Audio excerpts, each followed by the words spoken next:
केंद्र सरकार का कॉन्शियस डिसीजन है। इस वजह से जो है जाति की जनगणना है वो नहीं हो। देखिए, अब एफिडेविट से बड़ा क्या हो सकता है, वो भी सुप्रीम कोर्ट में दिया गया।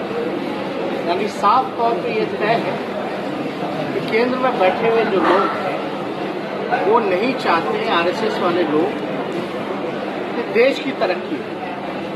कास्ट सेंसस जो है वो नेशनल इंटरेस्ट में, राष्ट्र हित में था। और इससे पहले भी अगर आप देखते रहे तो सबकी गिनती होती है, SC ST की होती ही रही है।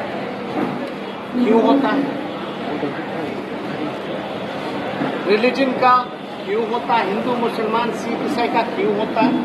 अब तो जानना चाहिए। कोई वजह होगी जिसकी वजह से गिनती होती है।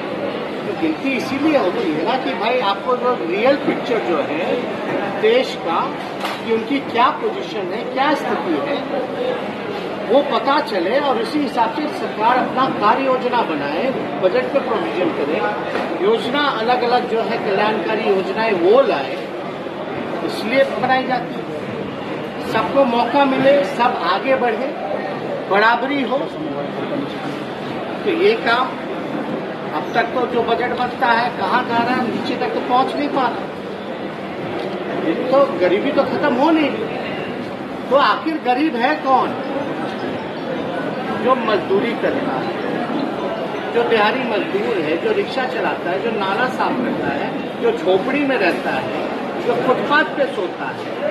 तो जब तक आप इनकी गिनती नहीं कीजिएगा तब तक तो आप सही दिशा में काम ही नहीं कर पाएंगे। और इससे ये भी फायदा होगा कि भाई रिजर्वेशन में किन जातियों को लाना है, नहीं लाना है,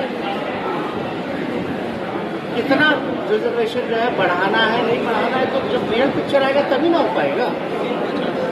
ये काम सरकार कॉन्शियस मतलब क्या, केवल बीजेपी डिसाइड कर देगी? उनका कॉन्शियस देश का कॉन्शियस हो गया।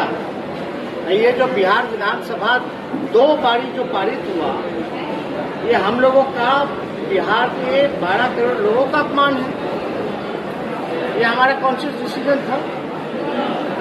इससे बिहार की तरक्की होती, भलाई होती। या जो राज्य और जो पार्टियां जो मांग कर रही हैं, क्या हम लोग देश की तरक्की नहीं चाहते? मतलब बीजेपी जो तय करेगा वही होगा, उनका कॉन्शियस डिसीजन होगा। लेकिन देश का जो सेंटिमेंट, जो 80-90% लोग जो चाहते हैं कि गिनती हो, उनके कॉन्शियस का क्या? उनके कॉन्शियस का क्या? तो इसको लेकर के तो भाई हम लोग सभी अभी 4 बजे हमारी महागठबंधन की बैठक की है। इस पे भी हम लोग चर्चा करेंगे, साथ में हम लोग चर्चा करेंगे।